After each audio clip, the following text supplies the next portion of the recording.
Hi, I'm Mark Tyrrell of Uncommon Knowledge and Hypnosis Downloads, and welcome to 5 ways to overcome fear and anxiety. Now, I just want to start with an ancient story, which for me beautifully illustrates what anxiety is so often about. So, legend has it that Nasruddin was walking alone at night when he saw a group of people approaching in the far distance. Instantly, his imagination began to toy with him. They're surely robbers, he thought. No, why just robbers? They must be murderers, cutthroats, about to do away with me, a lonely traveller. Leave me for dead and steal all my possessions. Oh, how are my wife and children going to cope without me? So Nasruddin's heart began to pound and his mouth became dry and his palms sweated, and he shook from head to toe and was also breathing very hard. Having thoroughly terrified himself, he stumbled into a nearby graveyard and cowered, shaking inside this open tomb, awaiting his fate.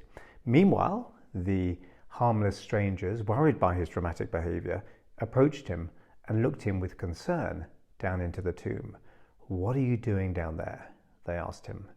And Nasruddin, calming down quickly, said, "Well, put it this way. I'm here because of you, and you're here because of me."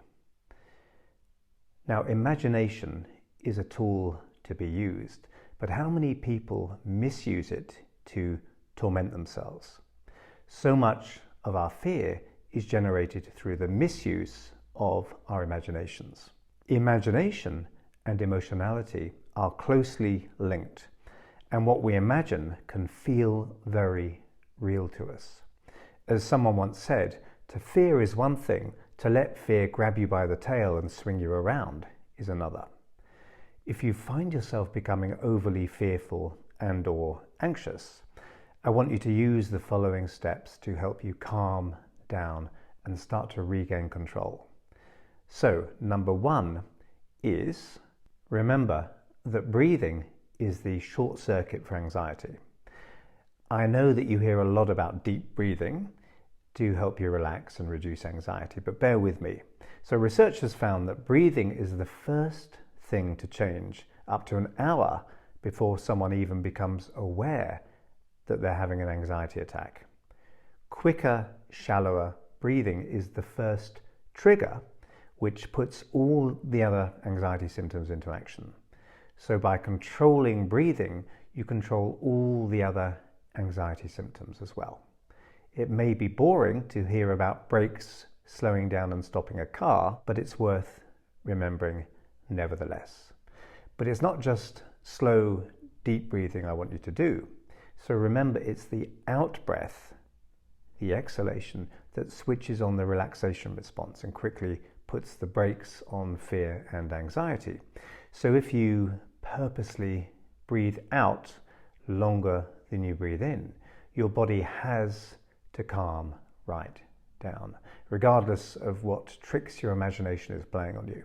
So if ever you start to feel fearful, I want you to stop, focus on your breath, take a breath in to the quick count of 7 in your mind, then slowly breathe out to the quick count of 11 in your mind. Now, if you do this for a minute or so, you'll be amazed just how quickly you've calmed down. And we call this 7-11 breathing, but the numbers are up to you. It could be breathing into the count of 5 and out to the count of 7 and hold for a second and repeat for a few times or until your system starts to calm right down again. Just as long as the out breath is longer than the in breath. So that's all very well, I hear you say, but when I get anxious, I forget everything else and all the good advice goes out the window because I'm panicking so much. And that's a good point.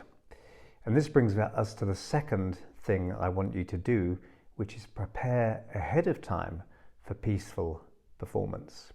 If you get anxious and fear an upcoming event, you'll notice that just thinking about that interview or speech or medical appointment or whatever it is will start to cause anxiety.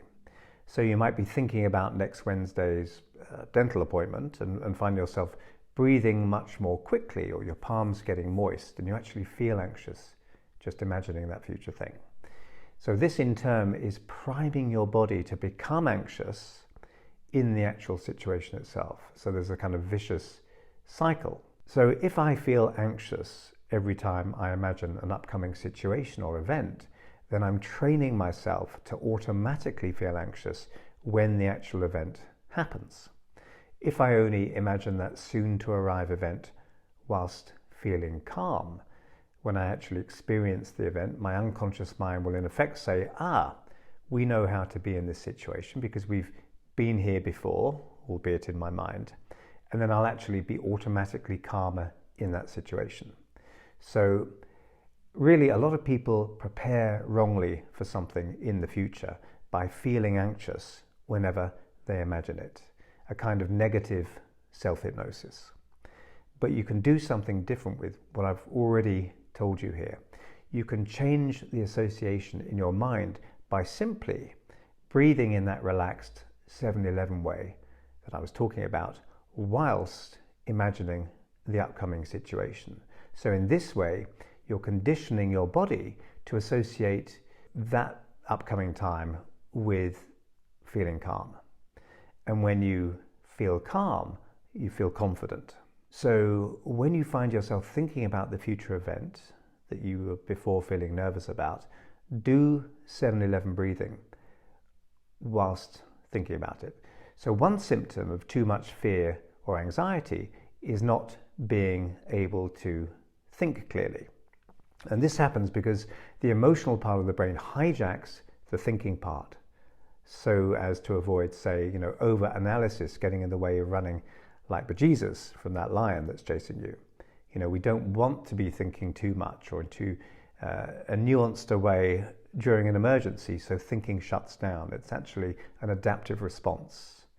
Okay, but that's great when we need to move quickly, but not in most situations in modern life, where actually it's useful to still be able to think clearly. But here's an intriguing thing. It's not just that when you calm down you can think more clearly, but also keeping your thinking brain working actually calms you right down. So it works both ways. So the next tip I'm going to give you helps you to do that.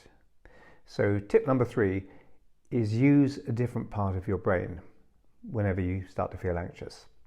So when we become very anxious, it's harder to think clearly. But if we force ourselves to use parts of the thinking brain, this will dilute the emotion and begin to calm you right down.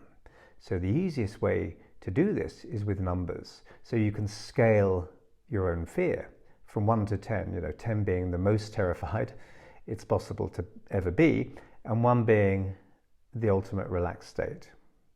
So when you're feeling anxious, ask yourself, okay, what number on the scale am I right now? Am I a 7 or a 5 or a 9? So just doing that will actually lower anxiety, because it kickstarts the thinking brain, the analytical brain, diluting the emotion and automatically making you calmer. So I recall the first time that I gave a speech to 300 people, and just before I was about to start, I noticed I was feeling more anxious than I was expecting to feel. And so what I did, I scaled myself, okay, and I think I was maybe a 7 or an 8, maybe a 7, and then I thought, right, I'm not going to start until it's much lower than that. So I breathed longer out than in for a few moments and waited for myself to go down to a 3, which I thought was reasonable, before starting my presentation to those 300 people. So I took control. And you'll find that 7-11 breathing will lower those numbers quickly. Scaling, sometimes known as grading, the fear that you might be experiencing, puts a fence around it, making it more manageable and forces you to think, to use the thinking brain, which dilutes the emotional brain. Okay, so the next point I want to give you kind of relates to the story I told you at the start of this. So tip number 4 is get control of your imagination. Fear and anxiety thrive when we imagine the worst. So we humans developed imagination to be able to project into the future so that we could plan ahead, invent and improve life, and also maybe second guess what other people might be thinking and feeling and perceiving. However, a side effect of being able to imagine possible positive futures is being able to imagine things going wrong. So a bit of this is vital and useful. After all, there really might be muggers or, loan sharks out there. But if you don't control the tool of imagination, then the tool gets out of hand and starts to control you. So uncontrolled imagination is a nesting ground for anxiety and fear, and also depression, that can spoil otherwise happy lives. So some people misuse their imagination chronically, and because of that suffer much more anxiety than those who either future project their imaginations constructively or who don't tend to think about the future much at all. So anxious chronic worriers tend to misuse their imaginations to the extent that upcoming events feel like catastrophes waiting to happen. So no wonder whole lives can be blighted by fear and anxiety.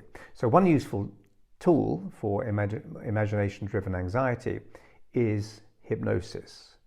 So hypnosis uses the imagination in powerfully positive ways which enhance the workings of both the body and mind, which is why I use it for myself and for other people. Now, some people don't even really know that they're misusing their imaginations. So you can practice the following. So you can sit down, you don't have to do this now, but you can just remember what I'm saying or write it down and do it later. Sit down and do your 7-11 breathing. Count yourself down from whatever number you deem yourself to be to a 2 or a 1, so you're nice and calm. Imagine seeing yourself in the situation you were dreading whilst breathing calmly, but see yourself being calm, composed, cool and comfortable in that situation and things going well. So doing this starts to recondition your mind to feel calmer and more upbeat about upcoming events or regular situations which were causing you anxiety. Okay.